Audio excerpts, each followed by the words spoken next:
Today we will discuss a story of slavery and prejudice in America.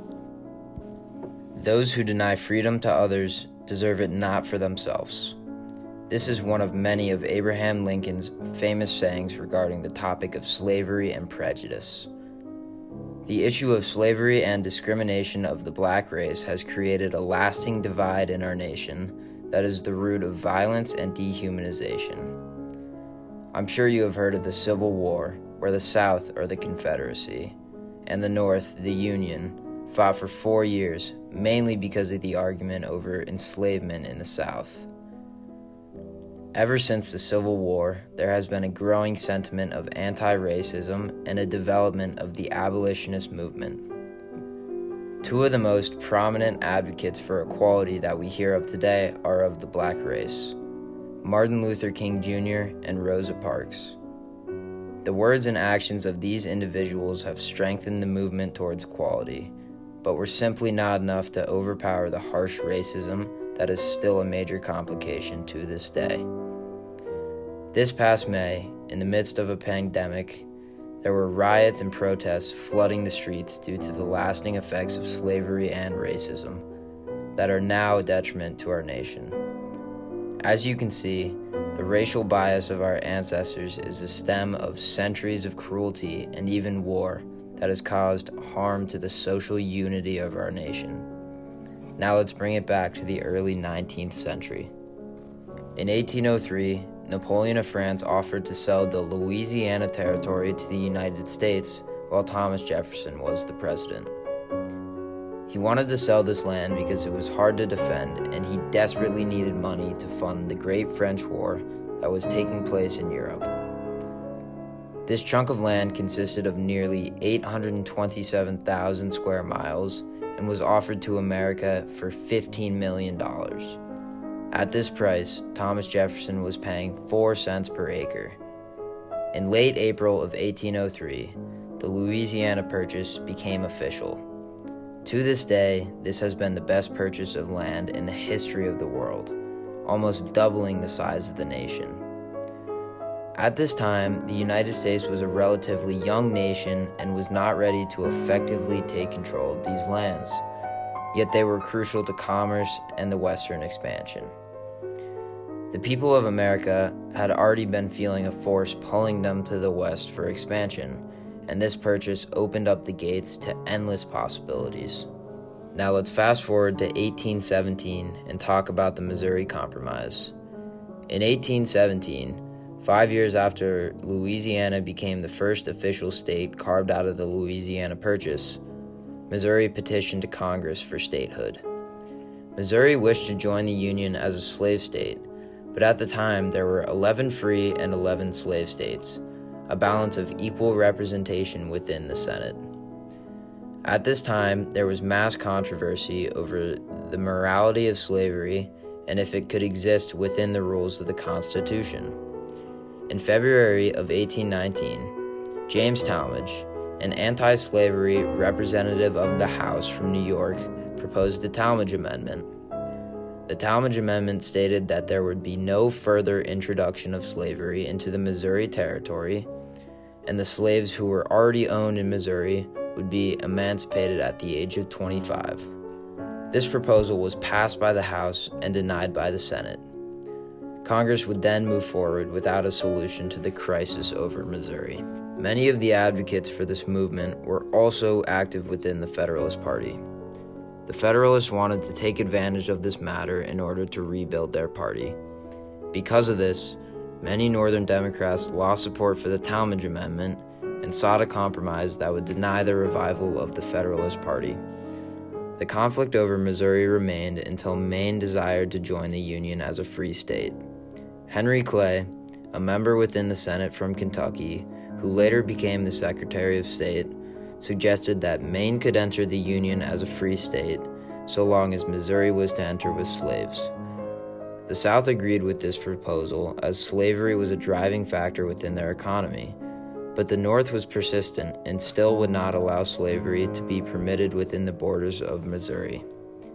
Finally, In December 1819, the Senate passed a bill allowing for Maine to enter the Union as a free state and Missouri to enter as a slave state. In 1820, Senator Jesse B. Thomas followed this up with an amendment stating there would be no slavery permitted westward and north of Missouri's southern border.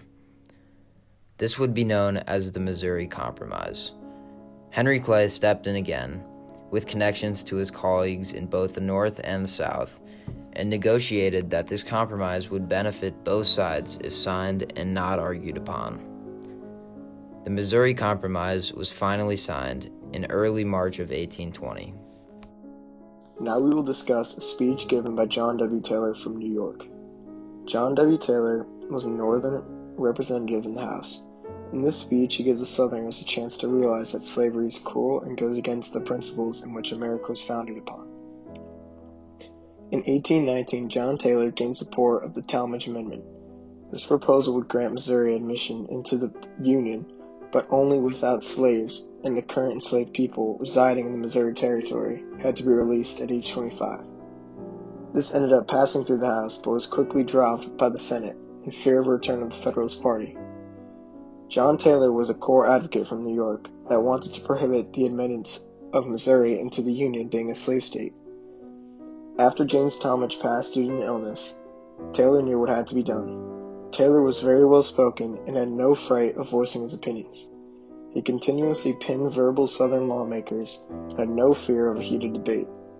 John W. Taylor wanted the people to think about their morals. His goals was to show the people that slavery was a crime to humanity, and he was already to defend the oppressed people.